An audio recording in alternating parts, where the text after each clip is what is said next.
वैसे तो पत्नियां पति से लड़ने के लिए बदनाम हैं, उन पर कई जोक्स भी बनते हैं, लेकिन आज की कहानी में कभी न खत्म होने वाली लड़ाई का छोटा सा सोल्यूशन ढूंढा है। रीना की शादी गौरव से होती है। गौरव उम्र में रीना से बड़ा होता है, तो उसकी आदतें और उसका रहन सहन भी रीना से कहीं ज्यादा परिपक्व होता है। देखो गौरव, कैसी है ये ड्रेस? अरे रीना, क्या क्या पहनती हो? सिंपल साड़ी में कितनी सुंदर लगती हो, जानती भी हो तुम। बस करो, तुम तो हो ही बूढ़े, मेरी तो जिंदगी ही खराब हो गई।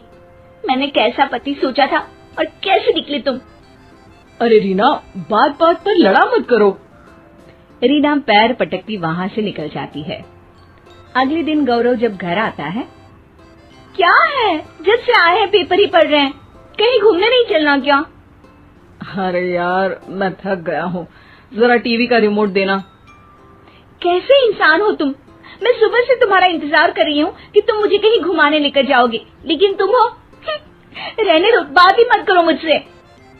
गौरव को तो समझ में ही नहीं आता कि आखिर रीना उससे चाहती क्या है और वो क्यों उससे लड़ती रहती है। एक दिन, अरे रीना, खाने में क्या बनाया है? भूख लगी है। आज ना मैंने साउथ इंडियन खाना बनाया है, डोसा और इडली। बोलिए तो लगा दूं? अरे सांभर के साथ चावल दे दो ना, तुम्हें तो पता है इन सब चीजों से मेरा पेट नहीं भरता। ये सुनकर रीना का पारा 7वें आसमान में चढ़ जाता है। वो जोर जोर से चिल्लाने लगती है, फेंक दूंगी मैं सारा खाना, ना कोई खाना खाएगा और ना ही कोई सोएगा आज।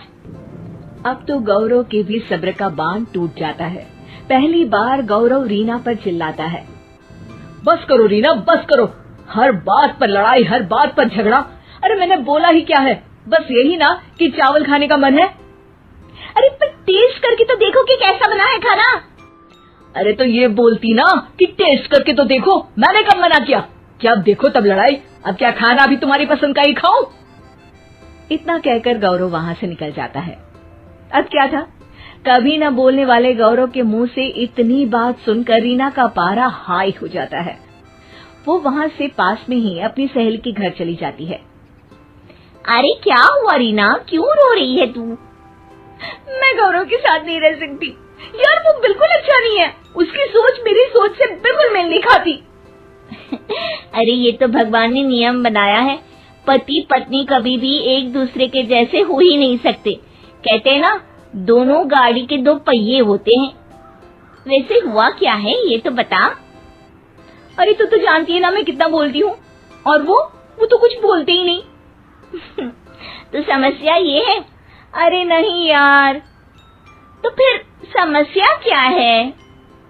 यार मेरे जैसा खाते नहीं, मेरे मन लायक पहनते नहीं, कुछ न बोलना, हमेशा अपने ही ख्यालों में रहना। यार शादी की है, एक दोस्त की तलाश थी, ये तो बस ऐसा है कि जिंदगी खत्म होने का इंतजार कर रहे हैं। अच्छा, तो तुझे शाहरुख खान जैसा पति चाहिए जो बाइक में शर्ट खोलकर घूमे या फिर पत्नी के साथ रास्ते में गाना गाए? शायद हाँ, लेकिन वो तो फिल्मों में होता है ना। अब तेरे पति को ही देख ले, कितने हंसमुख है, जब देखो सबके बीच आकर सबसे बातें करते हैं, मस्ती मजाक, और ये एक कोने में बैठे रहते हैं या फिर अपने कमरे में ही बैठे रहते हैं। अगर मैं कहूँ कि मुझे तेरे पति जैसे लड़के अच्छे लगते हैं, गंभीर, सुलझे, कम बोलने वाले, तो? अरे क्या बात कर रही है, ये भी किसी को पसंद होगा क्या? क्यों नहीं, मुझे नहीं अच्छा लगता। वो मेरी किसी भी सहेली के सामने आकर मजाक करने लगते हैं, हर वक्त बोलते रहते हैं। अरे मर्द तो शांत ही अच्छे लगते हैं। अब तो रीना के पास बोलने के लिए कुछ नहीं था। वो समझ रही थी कि उसे जो मिला वो किसी का सपना हो सकता है। तभी उसकी सहेली उसे कहती है, देख रीना, कभी दो संतों को बात करते देखा है, शांति से एक दूसरे के सामने बैठे रहते हैं, दोनों बात नहीं करते लेकिन फिर भी एक दूसरे को समझ जाते हैं।